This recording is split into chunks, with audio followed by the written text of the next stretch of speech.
Bismillahirrahmanirrahim. Assalamualaikum warahmatullahi wabarakatuh. Bulan Ramadan adalah bulan penuh keutamaan bagi umat muslim. Setiap waktu memiliki keutamaannya sendiri. Banyak keutamaan dan peribadahan yang dapat dilakukan pada bulan Ramadan.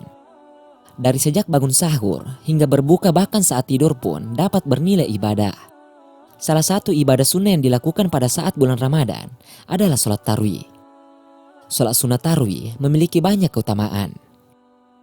Berikut 30 keutamaan sholat tarawih di bulan Ramadan. Yang pertama, pada malam pertama dikeluarkannya dosa orang mukmin. Diriwayatkan dari Ali bin Abi Thalib radhiyallahu anhu bahwa sesungguhnya Ali berkata, Nabi Shallallahu Alaihi Wasallam ditanya tentang keutamaan tarawih di bulan Ramadan. Maka Nabi Shallallahu Alaihi Wasallam menjawab, pada malam pertama keluarlah dosa orang mukmin, sebagaimana ibunya melahirkan ia di dunia. Kemudian yang kedua, pada malam kedua diampuni dosa kedua orang tua. Pada malam yang kedua, orang yang sholat tarawih akan diampuni dosanya dan dosa kedua orang tuanya jika keduanya mukmin. Kemudian yang ketiga, pada malam ketiga diampuni oleh Allah. Pada malam yang ketiga, malaikat di bawah arsy berseru, mulailah melakukan amal kebaikan atau sholat tarawih, maka Allah akan mengampuni dosamu. Kemudian yang keempat, pada malam keempat berpahala seperti membaca Al-Quran. Pada malam yang keempat, bagi yang melakukan tarawih dapat pahala sebagaimana pahala orang yang membaca kitab Taurat, Injil, Zabur, dan Al-Quran. Kemudian yang kelima, pada malam kelima dapat pahala seperti sholat di Masjidil Haram. Pada malam yang kelima ini, Allah memberikan pahala bagi yang tarawih sebagaimana pahalanya orang yang sholat di Masjidil Haram, Masjid Madinah atau Nabawi, dan Masjidil Aqsa. Kemudian yang keenam, pada malam keenam pahala tawaf. Pada malam yang keenam, Allah memberikan pahala pada yang bertarawih sebagaimana pahalanya orang yang tawaf di Baitul Maqmur, dan setiap batu dan tanah memintakan ampunan padanya. Kemudian yang ketujuh, pada malam ketujuh ditolong dari serangan jahat. Pada malam yang ketujuh, ia melakukan tarawih seakan-akan menemui zaman Nabi Musa alaihissalam dan menolongnya dari serangan Fir'aun dan juga Haman. Kemudian yang kedelapan, pada malam kedelapan dapat anugerah. Pada malam yang kedelapan, Allah akan memberi anugerah sebagaimana anugerah yang diberikan pada Nabi Ibrahim alaihissalam. Kemudian yang kesembilan, pada malam kesembilan ibadahnya seperti para nabi. Pada malam yang kesembilan, seolah-olah orang yang tarawih beribadah pada Allah sebagaimana ibadahnya para nabi. Kemudian yang kesepuluh, pada malam kesepuluh diberikan rezeki di dunia dan akhirat. Pada malam yang kesepuluh, Allah akan memberikan rezeki yang lebih bagus di dunia maupun di akhirat bagi yang tarawih.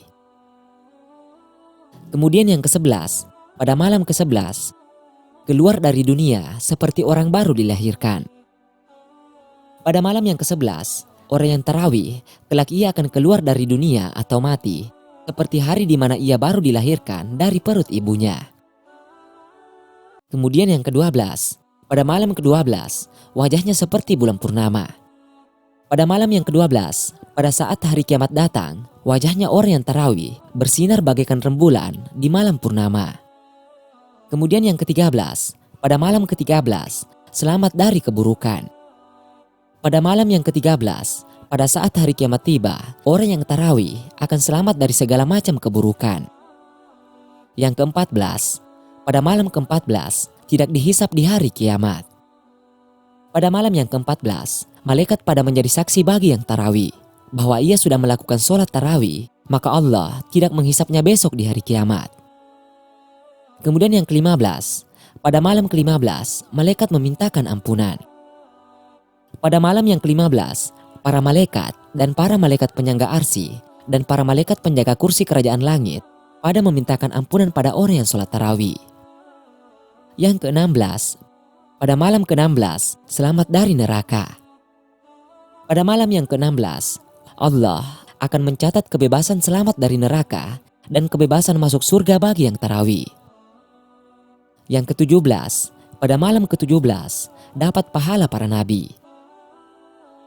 Pada malam yang ke-17, yang tarawih akan diberi pahala sebagaimana pahalanya para nabi.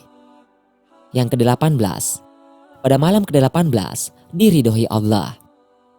Pada malam yang ke-18, malaikat telah berseru pada yang tarawih, "Wahai hamba Allah, sesungguhnya Allah telah meridhoimu dan kedua orang tuamu."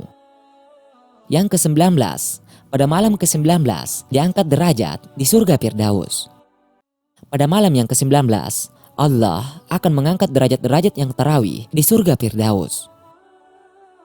Kemudian yang ke-20, pada malam ke-20 pahala mati syahid. Pada malam yang ke-20, orang tarawih akan diberi pahala seperti pahala orang-orang yang mati syahid dan orang-orang salih. Yang ke-21, pada malam ke-21 dibangunkan rumah dari cahaya di surga. Pada malam yang ke-21, Allah akan membangunkan rumah di surga yang terbuat dari cahaya untuk yang tarawih. Yang ke-22, pada malam ke-22 selamat dari kesusahan di hari kiamat. Pada malam yang ke-22, jika hari kiamat tiba, maka yang tarawih akan selamat dari segala bentuk kesusahan dan juga kebingungan. Yang ke-23, pada malam ke-23 dibangunkan kota di surga. Pada malam yang ke-23, Allah akan membangunkan kota di dalam surga bagi yang tarawih. Yang ke-24, pada malam ke-24 doanya dikabulkan. Pada malam yang ke-24, orang yang tarawih akan memperoleh 24 doa yang mustajab atau manjur. Yang ke-25, pada malam ke-25 dihilangkan dari siksa kubur.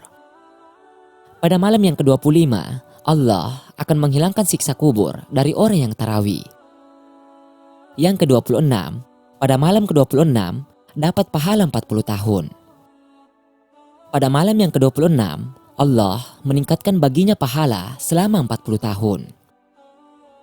Kemudian yang ke-27, pada malam ke-27 dimudahkan lewat Shiratal Mustaqim. Pada malam yang ke-27, di hari kiamat dia melewati jembatan Shiratal Mustaqim dengan mudah, lagi cepat laksana halilintar yang menyambar. Yang ke-28, pada malam ke-28 diangkat 1000 derajat. Pada malam yang ke-28, Allah mengangkat 1000 derajat baginya di dalam surga. Yang ke-29, pada malam ke-29 pahala 1000 ibadah haji. Pada malam yang ke-29, Allah memberikan kepadanya pahala 1000 ibadah haji yang diterima. Yang ke-30, pada malam ke-30 balasan surga. Pada malam yang ke-30 Allah berfirman, "Makanlah buah-buahan surga, mandilah dengan air salsabil dan minumlah dari telaga Kautsar. Aku adalah Tuhanmu dan engkau adalah hambaku.